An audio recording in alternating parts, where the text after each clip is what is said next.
शिव महापुराण कह रही है जो गणेश जी का स्वरूप है वो स्वरूप किस ओर होना चाहिए।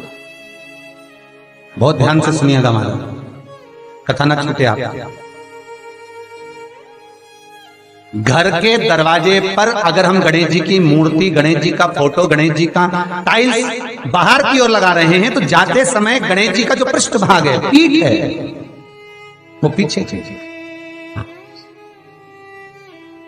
एक शिव महापुराण में आपको पहले एक प्रसंग सुनाया है, सभी लोगों को ज्ञात होगा कि भगवान के सम्मुख में धर्म है और भगवान के पीछे अधर्म का निवास। महाराज, ये दुनिया के लोग जो भगवान की परिक्रमा करते हैं ना, जितने भी लोग भगवान का परिक्रमा करने जाते हैं, मंदिर जाते हैं, परिक्रमा करते हैं, ये लोग मंदिर में जाकर जब पीछे प्रणाम करते हैं तो कभी मौका मिले तो एक बार इनसे पूछना जरूर कि भैया आपने कोई शास्त्र, आपने कोई पुराण कभी पढ़ा है, आपने शास्त्र पुराण का स्मरण किया है? हमारा कोई शास्त्र, कोई पुराण, कोई वेद यह वर्णन नहीं करता कि मंदिर के पीछे हम प्रणाम करें, हम मंदिर के पीछे नमन करें, हमारा शास्त्र वेद वर्णन नहीं करता। और देखे तो लक्ष्मी ने कहा, प्रभु जब गणेश जी के सम्मुख में रिद्धि सिद्धि, श्री, तुष्टि, पुष्टि, शुभ लाभ, सारे धन देने वाले, संपदा देने वाले जब गणेश जी के अग्रण्य रहेंगे तो पीछे बिठाने में क्या दिक्कत है?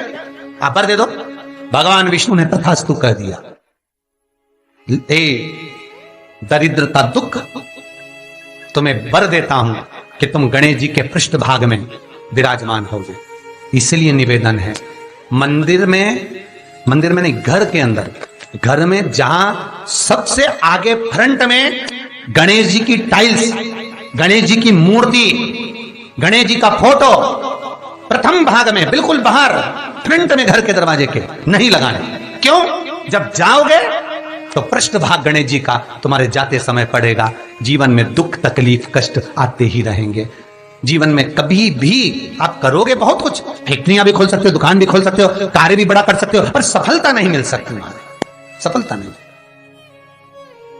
और यदि आपके घर में पहले से टाइल्स लगी है, मूर्ति लगी है गणेश जी की, हटा नहीं सकते, तो निवेदन है एक फोटो गणेश जी का जब बाहर निकलो तो अपने, जब उधर फोटो लगाए तो एक फोटो बाहर जाते समय अंदर की ओर मुख करके लगा दीजिए, उससे वो दोष समाप्त हो जाता है।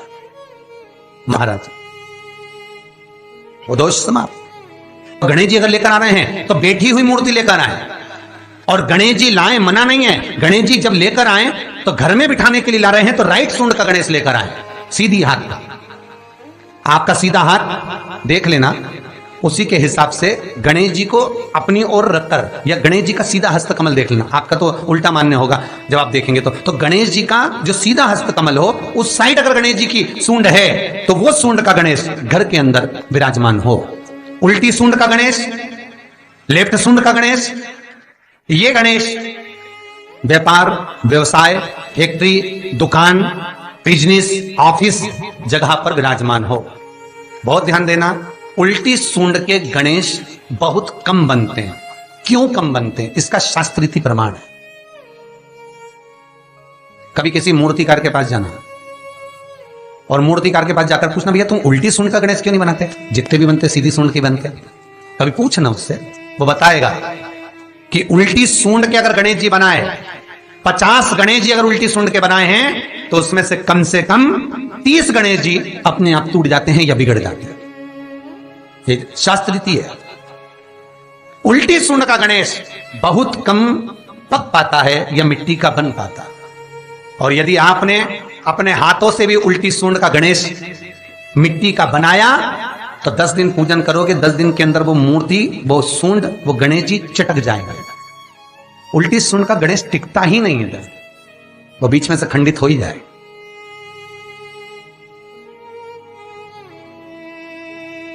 वो तो स्वयं गणेश जी कृपा करें, स्वयं विनायक कृपा करें और उल्टी सूंड के गणेश जी अपने को मिल जाएं और वो गणेश जी हमारे घर में आ जाएं तो वो फिर नहीं चलता। सीधी सूंड के गणेश जी को मनाने के लिए महाराज मंत्र की 50 माला करना पड़ती है, तो समझ लो सीधी उल्टी सूंड के गणेश जी को मनाने के लिए मात्र 5 माला में भगवान गणेश प्रसन्न हो जाते हैं। अर्थात उल्टी सूंड का गणेश शीघ्र प्रसन्न होता है।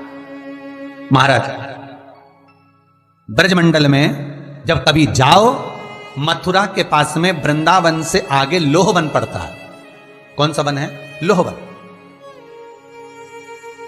वृंदावन से कुछ थोड़ी दूरी पर लोहवन है। उस लोहवन में जाना, जैसे निकुंज वन में गए, भांडेर वन में गए, आप लोग कई बार दर्शन करने गए होंगे, तो लोहवन में जाना और लोहवन में जाकर थोड़ा सा सरसों का तेल लेकर अपने ऊपर से 21 बार उतार कर लोहवन में भगवान शिव का स्मरण कर कर, यमुना का स्मरण कर कर, विष्णु और कृष्ण का स्मरण कर कर, वो तेल सामने एक मूर्ति मिलेगी जिसका शीश नहीं होगा, उस मूर्ति पर चढ़ा देना। इसका भी चरित्र शिव महापुराण में आता है महाराज, इसका भी व्याख्यान आता है उस मूर्ति का है। लोहवन ब्रजमंडल में लोहवन का व्याख्यान स्कंद पुराण में भी है।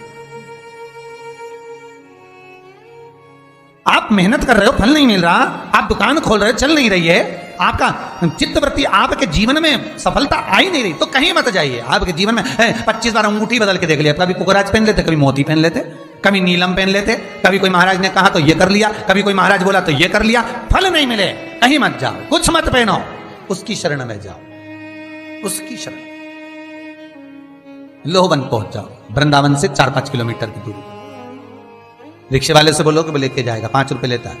लोहवन जाए, वहां विनय करो, 10-15 मिनट बैठ लो, भजन करो, यमुना जी का स्तमन करो, शिव का नाम जाप करो, शंकर का भजन करो, और वह सरसों का तेल 21 बार स्वयं उतारो, स्वयं चढ़ा दो।